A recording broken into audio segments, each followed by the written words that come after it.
รายการข่าวนครหลวงเวียงจันทน์รายการข่าวนครหลวงเวียงจันทน์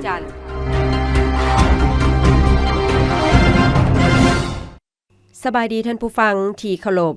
ที่นี่สถานีวิทยุกระจายเสียงนครหลวงเวียงจันทน์รายการข่าวนครหลวงเวียงจันทน์ประจำวันอังคารวันที่13พฤษภาคม2025มีข่าวที่สำคัญต่างๆมานำเสนอต่อบรรดาท่านต่อไปเส้นทางรับฟังรายละเอียดหารือการคุ้มครองสิ่งเสียเหลือและบำบัดน้ำเปื้อนแบบยืนยงกระทรวงแผนการและการลงทุนร่วมกับองค์การก้อยก้าและสถาบันการเติบโตสีเขียวได้จัดกองประชุมคณะชี้นำโครงการเพื่อปรับปรุงด้านสาธารณสุขและสิ่งแวดล้อมในสาธารณรัฐประชาธิปไตยประชาชนลาวระยะ2ขึ้นในอาทิตย์ที่ผ่านมาอยู่ที่โรงแรมคราวพลาซ่านครหลวงเวียงจันทน์เป็นประธานร่วมของทนางพรวรรณอุทวงศ์รองรัฐมนตรีกระทรวงแผนการและการลงทุนท่านลิตาคัทธิยารองรัฐมนตรีกระทรวงโยธาธิการและขนส่งท่านซังซูโอหัวหน้าองค์การก้อยก้าประจำลาวและท่านดักมาสเวเปอร์หัวหน้าสถาบันการเติบโตสีเขียวสากลประจำลาวมีบรรดาห้องเจ้าของนครหลวงเวียงจันทน์ห้องเจ้าแขวงและภาคส่วนเกี่ยวข้องจากภาครัฐและคู่ร่วมพัฒนาเข้าร่วมเพื่อสืบต่อเสริมขยายความสามารถขององค์การปกครองท้องถิ่นในการคุ้มครองการบริการเก็บและกำจัดสิ่งเศษเหลือแบบบ่รวมศูนย์อยู่นครหลวงเวียงจันทน์และแขวงเวียงจันทน์ที่ได้จัดตั้งปฏิบัติในระยะที่1 2017-2023ที่เห็นว่ามีผลสำเร็จหลายสมควรโดยเฉพาะการบำบัดน้ำเปื้อนและสิ่งเศษเหลือเฮ็ดให้สภาพแวดล้อมตัวเมืองในสาธารณรัฐประชาธิปไตยประชาชนลาวในบางจุดได้รับการปรับปรุงเทื่อละก้าวโครงการระยะ2นี้แม่นจะดำเนินการในระยะ 2023-2027 โดยสืบต่อเอานครหลวงเวียงจันทน์แขวงเวียงจันทน์เมืองวังเวียงและแขวงสวรรณเขตนครไกรสอนพรหมิหารเป็นแขวงเป้าหมายเคียงคู่กับการเสริมขยายความอาจสามารถในการบำบัดน้ำเสียและการบริการให้แก่เมืองปากเซและเมืองไกรสอนพรหมิหารกองประชุมคณะชี้นำในครั้งนี้ได้สรุปตีราคาผลสำเร็จและความคืบหน้านับแต่เริ่มจะตั้งปฏิบัติในท้ายปี 2023 เป็นต้นมาและปรึกษาหารือเกี่ยวกับสิ่งท้าทายและมาตรการแก้ไขลดผ่อนความเสี่ยงเพื่อรับประกันการปฏิบัติอย่างโรงเรียนบางความคืบหน้าที่พ้นเด่นรวมมีการพัฒนาระบบการจัดตั้งขี้เหงื่อใหม่อยู่เมืองสังทองและเมืองวังเวียงโดยการร่วมมือกับภาคส่วนเกี่ยวข้องขั้นท้องถิ่นในการสำรวจและประเมินการสร้างขี้เหงื่อและจัดแยกประเภทขี้เหงื่อซึ่งเป็นข้อมูลสำคัญในการกำหนดกิจกรรมและแผนเวียกของโครงการโอกาสนี้ท่านนางพรวรรณอุทวงศ์ได้กล่าวว่าโครงการระยะที่2มีความหมายและความสำคัญอย่างยิ่งต่อการประกอบส่วนเข้าในการจัดตั้งปฏิบัติแผนพัฒนาเศรษฐกิจสังคม5ปีครั้งที่9 2021-2025 และยุทธศาสตร์การเติบโตสีเขียวแห่งชาติฮอดปี 2030 ด้วยการส่งเสริมการคุ้มครองสิ่งเศษเหลือและน้ำเปื้อนแบบเสื่อมสารสุขยูการหันสู่เศรษฐกิจหมุนเวียนและสร้างโอกาสเวียกเฮ็ดงานทำในแขนงสีเขียวนอกจากนั้นโครงการยังสนับสนุนเป้าหมายการพัฒนาแบบยืนยงโดยเฉพาะเป้าหมายที่6น้ำสะอาดและสุขภิบาลเป้าหมายที่11ตัวเมืองและชุมชนแบบยืนยงและเป้าหมายที่13การปฏิบัติการด้านสภาพอากาศขณะที่ทานลิตาคัทธิยะได้กล่าวถึงความสำคัญของการร่วมมือระหว่างคู่ร่วมพัฒนาว่าโครงการได้มีความคืบหน้าตามผลคาดหมายที่ได้วางไว้แนวใดก็ตามพวกเขายังได้เห็นถึงสิ่งท้าทายระหว่างการกาเกียมและจะตั้งปฏิบัติดังนั้นขอเสนอให้คณะรับผิดชอบโครงการแต่ละภาคส่วนที่เกี่ยวข้องจงนำเอาเนื้อในและบทสรุปสั่งรวมนอกจากปรึกษาหารือในครั้งนี้เป็นแนวอ้างอิงเพื่อสร้างความร่วมมือที่เข้มแข็งขึ้นและส่งเสริมการจัดตั้งปฏิบัติโครงการดังกล่าวให้ได้มากผลที่แท้จริง ท่านซงซูโอกล่าวว่าพวกเขามีความภาคภูมิใจที่ได้สนับสนุนความพยายามของสาธารณรัฐประชาธิปไตยประชาชนลาวในการก้าวไปถึงสู่ตัวเมืองที่สีเขียวและมีสุขภาพที่ดีโครงการระยะที่2แสดงให้เห็นถึงวิสัยทัศน์ร่วมของพวกเขาสำหรับการพัฒนาตัวเมืองที่ยืนยงและกวมรวมท่านางดักมาสวีเปอร์เน้นให้เห็นว่าอิงตามผลสำเร็จที่ได้รับตั้งแต่ระยะที่1ของโครงการบทเรียนสำคัญที่พวกเขาได้เรียนรู้คือการปรับมุมมองเกี่ยวกับสิ่งเศษเหลือแม้มีความสำคัญหลายเฮาต้องเข้าใจว่าสิ่งเศษเหลือบ่แม่นขี้เหงื่อแต่มันแม่นทรัพยากรชนิดหนึ่งที่มีคุณค่านอกจากนั้นข้าพเจ้าแนะนำให้มีการรับพ้องเอาวิธีการแก้ไขแบบยืนยงก็คือการนำเอาการคุ้มครองสิ่งเศษเหลือและน้ำเปื้อนให้เข้าในแขนงการเศรษฐกิจหมุนเวียนถ้าเฮาสามารถสร้างความเข้าใจนี้ได้พวกเขาก็จะสามารถดึงดูดเอาการลงทุนจากภาคเอกชนทั้งภายในและนอกประเทศในแขนงนี้ได้กระทรวงแผนการและการลงทุนและกระทรวงโยธาธิการและขนส่งต่างหน้าให้รัฐบาลแห่งสาธารณรัฐประชาธิปไตยประชาชนลาวแสดงความขอบใจมายังองค์การกวยกา GGGI ที่ได้ให้ถึงการสนับสนุนทางด้านวิชาการและทุนหอนให้แก่สาธารณรัฐประชาธิปไตยประชาชนลาวตลอดมาเฮ็ดให้สาธารณรัฐประชาธิปไตยประชาชนลาวมีเครื่องมือที่จำเป็นและมีความสามารถในการคุ้มครองสิ่งเศษเหลือและการบำบัดน้ำเปื้อนให้แก่อำนาจการปกครองท้องถิ่นที่นับมือนับเพิ่มขึ้นมอบรับโครงการคุ้มครองพลเมืองลาวระบบบัตรประจำตัวระยะหนึ่งพิธีมอบรับโครงการคุ้มครองพลเมืองลาวระบบบัตรประจำตัวระยะที่1ได้จัดขึ้นเมื่อบ่ดนมานี้โดยมีท่านพลโทคำกิ่งผุยลามณีวงศ์รองรัฐมนตรีกระทรวงป้องกันความสงบท่านราษฎรวาลดีรองรัฐมนตรีกระทรวงการต่างประเทศและการค้าฮงการีท่านราษฎรโกวาประธานกลุ่มบริษัทพรซิสเต็มพร้อมด้วยภาคส่วนที่เกี่ยวข้องเข้าร่วมท่านพลโทคำกิ่งผุยลามณีวงศ์ได้กล่าวว่าโครงการคุ้มครองพลเมืองระบบบัตรประจำตัวระยะที่1ได้นำใช้งบประมาณเงินกู้จากรัฐบาลฮงการีจำนวน25ล้านดอลลาร์มาพัฒนายกระดับการคุ้มครองเวียกงานสัมมโนครัวและบัตรประจำตัวอยู่สาธารณรัฐประชาธิปไตยประชาชนลาวให้มีความก้าวหน้าทันสมัยซึ่งโครงการดังกล่าวได้เริ่มจัดตั้งปฏิบัติมาแต่ปี 2017 กระทรวงป้องกันความสงบได้มอบหมายให้กรมคุ้มครองสัมมโนครัวและก่อสร้างหากฐานเป็นหัวหน่วยจัดตั้งปฏิบัติโครงการโดยร่วมกับบริษัทพรซิสเต็มได้แบ่งเป็น10ระยะในการจัดตั้งปฏิบัติคือระยะกะเกียม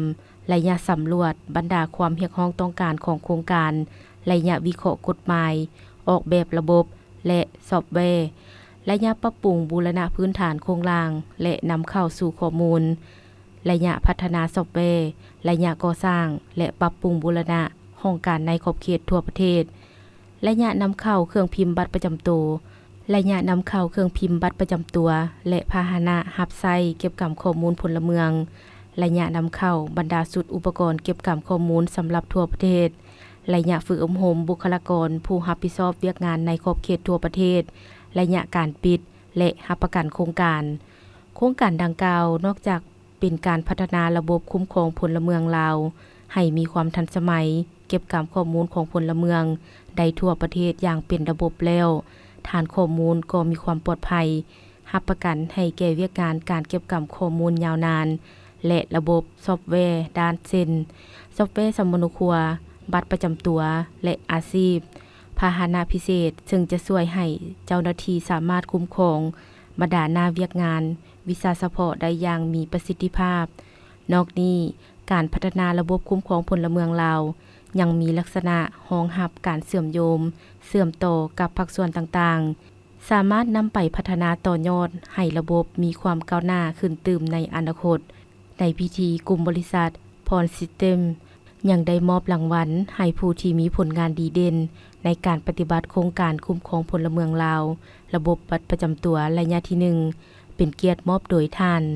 ราษฎรโกวาและ ท่านพลโทคำกิ่งผุยลามณีวงศ์ให้เกียรติมอบใบย่องยอสมเสยบุคให้บุคคลกรมกองตึมอีกห้องมอศูนย์กลาง103กองทัพสำเร็จสุดอบรมเวียกงานพยาบาลห้องหมอศูนย์กลาง103กองทัพประชาชนลาวร่วมกับคณะเชี่ยวชาญการแพทย์ห้องหมอซีจิงกองทัพปลดปล่อยประชาชนจีนได้สำเร็จสุดอบรมเวียกการพยาบาลสุดที่12ภายใต้หัวข้อ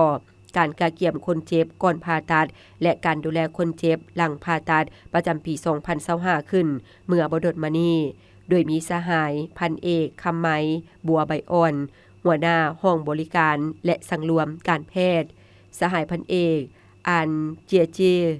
หัวหน้าคณะเชี่ยวชาญสาธารณรัฐประชาชนจีนสุดที่12พร้อมด้วยคณะทั้ง2ฝ่ายเข้าร่วมสหายเชี่ยวชาญด้านพยาบาลจากสาธารณรัฐประชาชนจีนได้ให้รู้ว่าในระยะ3เดือนที่ผ่านมาพวกเขาได้จัดการเรียนการสอนทางด้านทฤษฎีและการปฏิบัติตัวจริงโดยเน้นใส่การดูแลคนเจ็บในระยะก่อนและหลังผ่าตัดการฝึกอบรมในครั้งนี้มีหัวข้อต่างๆเช่นการควบคุมการติดเสื้อวิธีการกาเกียมเครื่องอาเสื้อและขั้นตอนการช่วยเหลือฉุกเฉินผู้เข้าร่วมได้เอาใจใส่ในการเรียนรู้และมีความรับผิดชอบสูงผ่านการประเมินทางด้านทฤษฎีและการปฏิบัติตัวจริงเห็นได้ว่ามีความก้าวหน้าอย่างชัดเจนในด้านต่างๆเช่นการกาเกียมเครื่องอาเสื้อและการร่วมมือการเป็นทีมและพร้อมกันนั้นระหว่างการฝึกอบรมทั้งฝ่ายจีนและฝ่ายลาวได้แลกเปลี่ยนเทคนิคการแพทย์และการดูแลคนเจ็บแบ่งปันความคิดด้านหลักการพยาบาลและประสบการณ์ด้านการเฮ็ดเวียกภายหลังสำเร็จการฝึกอบรมผู้เข้าร่วมจะนำใช้ความรู้ที่ได้เรียนมาประกอบเข้าในการปรับปรุงมาตรการการดูแลคนเจ็บในแผนกคงตนและทีมงานการแพทย์จากสาธารณรัฐประชาชนจีนจะสืบต่อหัวมืออย่างใกล้ชิดกับห้องหมอศูนย์กลาง103กองทัพประชาชนลาวเพื่อร่วมกันส่งเสริมการดูแลคนเจ็บในระยะก่อนผ่าตัดระหว่างการผ่าตัดและหลังผ่าตัดในสาธารณรัฐประชาธิปไตยประชาชนลาวสหายพันเอกคำไหมบัวใบอ่อนได้กล่าวว่าเวียกการพยาบาลแม่นเวียกการหนึ่งที่มีความสำคัญของห้องหมอในระยะผ่านมาโดยได้รับการเอาใจใส่โดยกงของคณะเชี่ยวชาญสาธารณรัฐประชาชนจีนทั้งหมด12ครั้งเห็นว่าเวียกพยาบาลในห้องหมอแม้นมีความก้าวหน้าและเป็นสากลในพิธีได้มอบใบยั่งยืนการฝึกอบรมให้พยาบาลและมีกิจกรรมการสาธิตการกาเกี่ยมคนเจ็บก่อนขึ้นห้องผ่าตัดการเกี่ยมเครื่องอาเสื้อแสดงเทคนิควิธีการแย่เหี่ยวใส่หุ่นจำลองแสดงเทคนิควิธีการล้างบาดและอื่นๆไฟฟ้าลาวเผยแพร่การปรับปรุงโครงสร้างราคาใหม่ปี2025หา2029รัฐวิสาหกิจไฟฟ้าลาวสาขานครหลวงเวียงจันทน์2ได้ร่วมกับองค์การปกครองเมืองหาดทรายฟองจัดเผยแพร่บทนำเสนอเกี่ยวกับการดำเนินธุรกิจของรัฐวิสาหกิจไฟฟ้าลาวติดพันกับการเสนอปรับปรุงโครงสร้างราคาไฟฟ้าใหม่ปี2025หา2029ซึ่งราคาไฟฟ้าในเดือนพฤษภาเมื่อเทียบใส่เดือนเมษาแม้นจะเพิ่มขึ้น13หา25กีบต่อกิโลวัตต์โมงนอกนี้ราคาไฟฟ้าจะปรับขึ้นเทื่อละเดือนตามการสมใช้ตัวจริงกองประชุมได้จัดขึ้นอยู่ที่สำนักงานปกครองเมืองหาดทรายฟองโดยมีทานบุญเพ็งศรีณวงศ์พรเจ้าเมืองหาดทรายฟองและทานบุญสนีหาว่าการหัวหน้าอำนวยการไฟฟ้าสาขานครหลวงเวียงจันทน์พร้อมด้วยภาคส่วนที่เกี่ยวข้องกับร่วมการเผยแพร่ดังกล่าวแม่นได้นำเสนอเกี่ยวกับ3หัวข้อหลักคือการขยายตัวของไฟฟ้าลาวที่เคียงคู่กับสังคมสภาพรวมในการดำเนินธุรกิจของไฟฟ้าลาวและการปฏิรูปไฟฟ้าลาวในระยะผ่านมาและแผนในต่อหน้าโดยเฉพาะการขยายตัวของระบบไฟฟ้าอยู่ทุกขงเขตในแต่ละระยะสำหรับอยู่นครหลวงเวียงจันทน์แม่นมีบ้านที่มีไฟฟ้าใช้แล้วทั้งหมด503บ้านเท่ากับ100ส่วน100มี200,000 กว่าครัวเรือนแม่นมีไฟฟ้าใช้แล้วทั้งหมด100ส่วน100ตลอดระยะที่ผ่านมาไฟฟ้าลาวแม่นได้รับการพัฒนาแบบยืนยงและมั่นคงโดยภายใต้การชี้นำของรัฐบาลและถูกมอบหมายให้ปฏิบัติด้วยรูปการ2หน้าที่4ปฏิรูปและ 7ตัวชี้วัดคือการปฏิบัติ2หน้าที่ยุทธศาสตร์แนใส่การบริการสนองไฟฟ้าให้แก่สังคมอย่างทั่วถึงและเพียงพอดำเนินธุรกิจซื้อขายไฟฟ้าเพื่อเป็นฐานรายรับที่มั่นคงให้แก่รัฐบาลปฏิรูปองค์กรกลไกการบริหารและบุคลากรค้นคว้าปรับปรุงโครงสร้างราคาไฟฟ้าภาคจำหน่ายให้สอดคล้องเป็นธรรมต่อผู้ซื้อและผู้ขายเจรจาปรับปรุงสัญญาซื้อขายไฟฟ้ากับแหล่งผลิตเขื่อนไฟฟ้าเจรจาขอปรับโครงสร้างหนี้กับธนาคารและสถาบันการเงินต่างๆพร้อมนี้ก็เพื่อแนใส่ให้รักษาความเสถียรภาพของระบบไฟฟ้าและการบริการลดพรพลังงานตกเหี่ยในระบบและนอกระบบเพิ่มทวีเวียกงานเก็บเงินทวงหนี้ส่งเสริมการสร้างรายรับเพิ่มประสิทธิภาพการประหยัดรายจ่ายห่วงบริหารเพิ่มสร้างหากฐานให้เข้มแข็งหนักแน่นและเพิ่มประสิทธิภาพเวียกงานเทคนิคความปลอดภัยส่วนแผนทิศทางการดำเนินธุรกิจของไฟฟ้าลาวในตอนหน้าแม่นเฮ็ดให้บริหารและดำเนินธุรกิจมีความโปร่งใสมีประสิทธิภาพตรวจสอบได้เพื่อสร้างความเชื่อมั่นให้กับทุกภาคส่วนสร้างความมั่นคงทางด้านพลังงานจำกัดไฟฟ้าหรือบ่พอซื้อไฟที่มีคุณภาพและเป็นประโยชน์แก่ระบบของไฟฟ้าลาวในราคาที่สมเหตุสมผลลดราคาเฉลี่ยรวมของการซื้อไฟให้ต่ำลงและลงทุนใหม่ต้องรับประกันให้มีประสิทธิผลและสร้างรายรับอื่นจากท่าแหงของไฟฟ้าลาวเพื่อบ่ให้ราคาขายภายในประเทศสูงเกินไปนอกจากนั้นผู้เข้าร่วมยังได้รับชมวิดีโอความรู้เกี่ยวกับต้นกำเนิดของพลังงานไฟฟ้าไปหาผู้ชมใช้ในโครงเรือนและก็ยังได้รับชมเกี่ยวกับทางด้านเทคนิคความปลอดภัยในการชมใช้ไฟฟ้าอย่างถูกวิธีเพื่อการประหยัดพลังงานจากการชมใช้ไฟฟ้าในฤดูร้อนและเพื่อรับประกันบ่ให้เกิดอัคคีภัยจากไฟฟ้าลัดวงจร2ภาคส่วนเซ็น JDA ว่าด้วยการศึกษาแผนการดำเนินธุรกิจเกี่ยวกับแห่คำแห่ติดพัน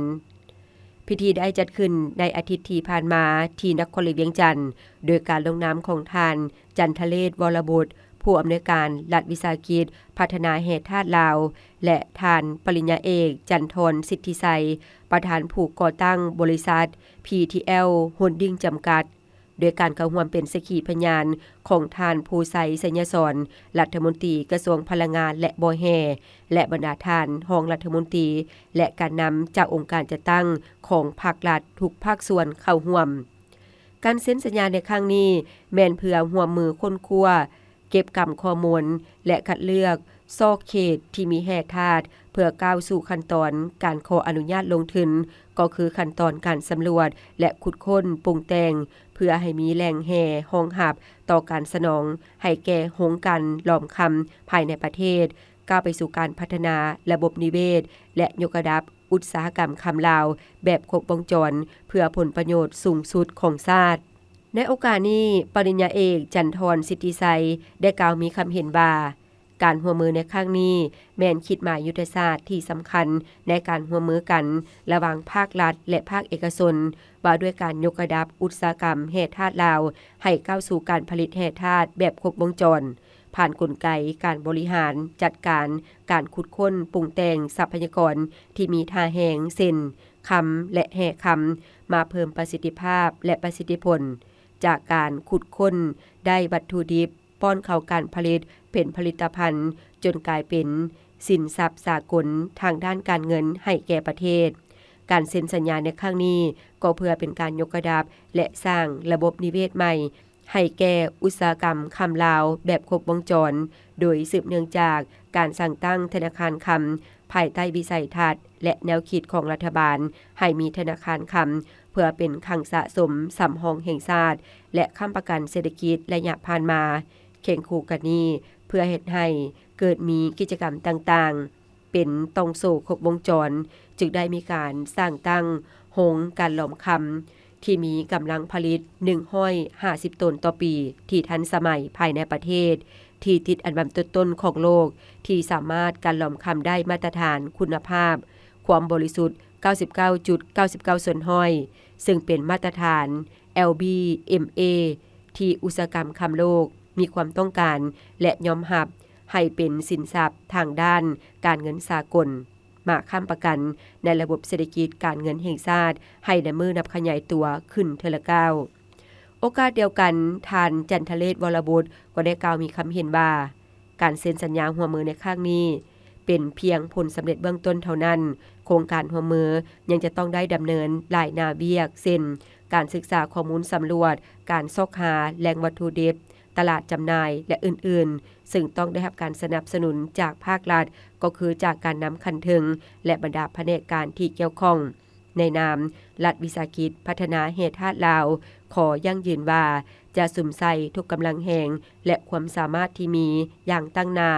ร่วมกับบริษัท PTL Holding จำกัดเพื่อจะตั้งปฏิบัติตามเป้าหมายของสัญญาการร่วมมือพัฒนาฉบับนี้ด้วยความรับผิดชอบสูงสมกับเป็นรัฐวิสาหกิจที่ตั้งหน้ารัฐบาลในการดำเนินธุรกิจทางด้านแห่ธาตุและบ่แห่เพื่อเข้าถือหุ้นบรรดาโครงการพัฒนาแห่ธาตุซอกค้นสำรวจขุดค้นและพัฒนาโครงการปรุงแต่งผลิตและจำหน่ายผลิตภัณฑ์แห่ธาตุทั้งภายในและต่างประเทศดำเนินเวียกการบริการต่างๆที่ติดพันกับเวียกการแห่ธาตุสมทบกับบรรดากรมรัฐวิสาหกิจที่ขึ้นกับกระทรวงเพื่อค้นคว้าและสร้างวิสัยทัศน์นโยบายแผนยุทธศาสตร์แผนพัฒนาทรัพยากรแห่ธาตุเพื่อพันขยายตามแนวทางนโยบายของภาคและแผนพัฒนาเศรษฐกิจสังคมของรัฐบาลทีมเตะบานปกครองเมืองไซธานีของแซมเตะบาน4สามัคคีสมาคมนักธุรกิจห้านอาหารลาวร่วมกับฝ่ายขายและการตลาดบริษัทเบียร์ลาวจำกัดสืบต่อจัดการแข่งขันบานเตะมิตรภาพรุ่นอายุ35ปีขึ้นไปในรูปแบบ4สามัคคีสิงขันผู้อำนวยการฝ่ายขายบริษัทเบียร์ลาวจำกัดประจำปี2025ที่เดินบานญาเทียมดอนนูนเมืองไซธานีนครหลวงเวียงจันทน์โดยให้เกียรติเข้าร่วมและมอบขันรางวัลโดยท่านบวิจัยแดงกายะพิจิตรผู้จัดการภาคนครหลวงต่างหน้าบริษัทเบียร์ลาวมีท่านเวียงคำศรีหาโคตรเจ้าเมืองไซธานีท่านสุขสครศรีประเสริฐผู้อำนวยการศูนย์โฆษณาข่าวสารการศึกษาและกีฬาทั้งเป็นประธานกิติมศักดิ์กลุ่มนักข่าวสายกีฬาลาวและท่านคำแพงเผาบัววงประธานสมาคมนักธุรกิจห้านอาหารลาวพร้อมด้วยบรรดาสมาชิกทั้ง4ภาคส่วนเข้าร่วมการแข่งขันครั้งนี้ประกอบมี4ภาคส่วนเข้าร่วมคือสมาคมนักธุรกิจห้านอาหารลาวปกครองเมืองไซธานีฝ่ายการขายและการตลาดส่งทางจำหน่ายผลิตภัณฑ์บริษัทเบียร์ลาวจำกัดและสื่อมวลชนสายกีฬาลาวซึ่งรูปแบบการแข่งขันแม่นจุกสลากประคบคู่แข่งขันคัดเลือกทีมชนะผ่านเข้าไปชิงชนะเลิศและทีมเสียได้อันดับที่3ร่วมผ่านการแข่งขันนักชิงชนะเลิศปรากฏว่าองค์การปกครองเมืองไซธานีนครหลวงเวียงจันทน์ที่สามารถไล่เอาชนะสมาคมนักธุรกิจห้านอาหารลาว3-1 ประตูในการดวลจุดโทษภายหลังในเกมเสนอกัน0-0ได้แซมไปของส่วนสมาคมนักธุรกิจห้านอาหารลาวได้เพียงอันดับที่2และอันดับที่3ร่วมเป็นของฝ่ายการขายและการตลาดช่องทางจำหน่ายผลิตภัณฑ์บริษัทเบียร์ลาวและสื่อมวลชนสายกีฬาลาวสำหรับการแข่งขันในครั้งนี้แม่นจัดขึ้นก็เพื่อเป็นการเปิดฤดูกีฬาของสมาคมนักธุรกิจห้านอาหารลาวประจำปี2025พร้อมทางสืบต่อสายพัวพันมิตรภาพระหว่าง4ภาคส่วนให้มีความหัดแน่นสามัคคีฮักแพงแน่ใส่สร้างความเข้มแข็งให้บรรดาสมาชิกในสมาคมนักธุรกิจห้านอาหารลาวได้มีการแลกเปลี่ยนบทเรียนทางด้านธุรกิจซึ่งกันและกันเฮ็ดให้การบริการห้านอาหารลาวมีท่าก้าวสามารถประกอบส่วนสร้างสรรค์พัฒนาเศรษฐกิจสังคมของชาติให้เติบใหญ่ขยายตัวขึ้นเรื่อยๆโดยการแข่งขันรายการดังกล่าวทางสมาคมนักธุรกิจห้านอาหารลาวร่วมกับฝ่ายการขายและการตลาดบริษัทเบียร์ลาวจำกัดได้ให้การสนับสนุนการแข่งขันซึ่งประกอบมีขันรางวัลชนะเลิศและชุดแข่งทีมละ20 ผืนพร้อมกับงานเลี้ยงพบปะสังสรรค์ในวันดังกล่าวอีกด้วย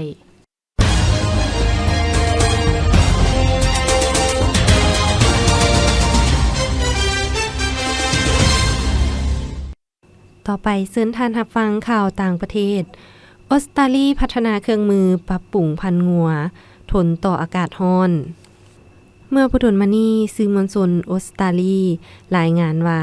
เครื่องมือวัดแทกพันธุกรรมใหม่ที่ออสเตรเลียพัฒนาขึ้นเองกำลังช่วยเหลือชาวเกษตรกรผู้เลี้ยงงัวนมในการปรับปรุงพันธุ์งัวที่ทนต่อความร้อนได้ดีขึ้นท่ามกลางความท้าทายที่เพิ่มขึ้นของความกดดันจากอากาศร้อน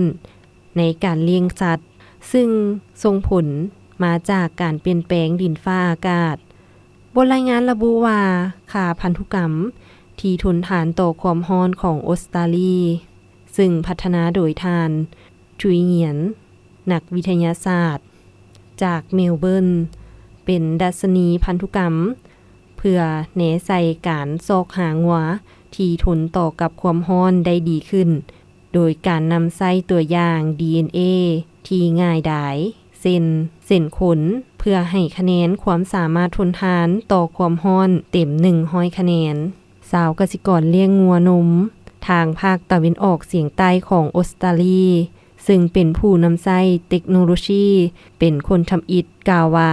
ปัจจุบันงัวในฟาร์มประมาณ20ส่วนห้อยมีความสามารถทางพันธุกรรมในการทนต่อกับความร้อนได้ดีขึ้น OpenAI จะพัฒนาโครงสร้างพื้นฐาน AI อยู่ต่างประเทศในท้ายอาทิตย์ที่ผ่านมา OpenAI องค์การค้นคว้าปัญญาประดิษฐ์ของสหรัฐอเมริกาผู้สร้าง ChatGPT ได้เปิดเผยแผนการจะลงทุนอยู่นอกสหรัฐอเมริกาเพื่อพัฒนาโครงสร้างพื้นฐานที่จำเป็นสำหรับระบบปัญญาประดิษฐ์โดยอิงใส่โครงการ Stargate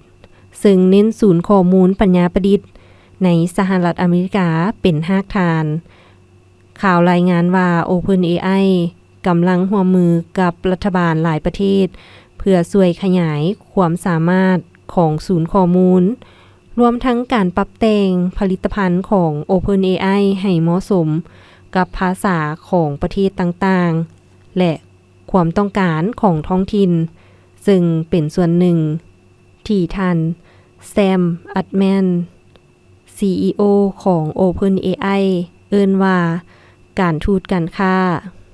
OpenAI ระบุว่าเงินทุนสำหรับการร่วมมือดังกล่าวมาจาก OpenAI และรัฐบาลของแต่ละประเทศ OpenAI มีจุดประสงค์เฮ็ดเวียกร่วมกับบรรดาประเทศที่นำใช้เทคโนโลยี OpenAI ในการเป็นมิตรกับประชาธิปไตยพยากรณ์อากาศประจำวันที่13พฤษภาคม2025ความกดดันต่ำของอากาศร้อนยังปกคลุมอยู่ทั่วทุกภาคของประเทศลาวด้วยกำลังอ่อนสมทบกับกระแสลมตะวันตกพัดปกคลุมซึ่งจะเฮ็ดให้อากาศร้อนอยู่ทั่วไปในตอนบ่ายและยังจะมีฝนตกฟ้าห้องฟ้าเหลื่อมในระดับคอยอยู่ในแต่ละภาคและจะมีฝนตกในระดับปานกลางพร้อมมีลมพัดแรงเป็นบางโอกาสอยู่บางท้องถิ่นพยากรณ์อากาศแต่ 7 โมงของวันที่13หา 7 โมงของวันที่14พฤษภาคม2025ภาคเหนือด้านตะวันออกอากาศเย็นในตอนกลางคืนหาตอนเช้าและจะมีฝนตกฟ้าห้องฟ้าเหลื่อมในระดับคอยหาปานกลางอยู่บางท้องถิ่นพอมีลมพัดแรงเป็นบางโอกาสหรือเนื้อที่ปกคลุมของฝนเท่ากับ25ส่วนห้อยของภาคอุณหภูมิระหว่าง15-30 องศาภาคเหนือด้านตะวันตกอากาศร้อนพอมีฝนตกฟ้าห้องฟ้าเหลื่อมในระดับคอยหาปานกลางอยู่บางท้องถิ่นและมีลมพัดแรงเป็นบางโอกาสหรือเนื้อที่ปกคลุมของฝนเท่ากับ20ส่วนห้อยของภาคอุณหภูมิระหว่าง21-35 องศานครหลวงเวียงจันทน์อากาศร้อนพอมีฝนตกฟ้าห้องฟ้าเหลื่อมในระดับคอยอยู่บางบริเวณและมีลมพัดแรงเป็นบางโอกาสหรือเนื้อที่ปกคลุมของฝนเท่ากับ20ส่วนห้อยอุณหภูมิระหว่าง25-35 องศาภาคกลางอากาศร้อนพอมีฝนตกฟ้าห้องฟ้าเหลื่อมในระดับคอยอยู่บางท้องถิ่นและมีลมพัดแรงเป็นบางโอกาสแขวงไสสมบูรณ์อากาศเย็นในตอนเช้าพอมีฝนตกฟ้าห้องฟ้าเหลื่อมในระดับคอยและมีลมพัดแรงเป็นบางโอกาสอุณหภูมิระหว่าง18-32 องศาภาคใต้อากาศร้อนพอมีฝนตกฟ้าห้องฟ้าเหลื่อมในระดับคอยหาปานกลางอยู่บางท้องถิ่น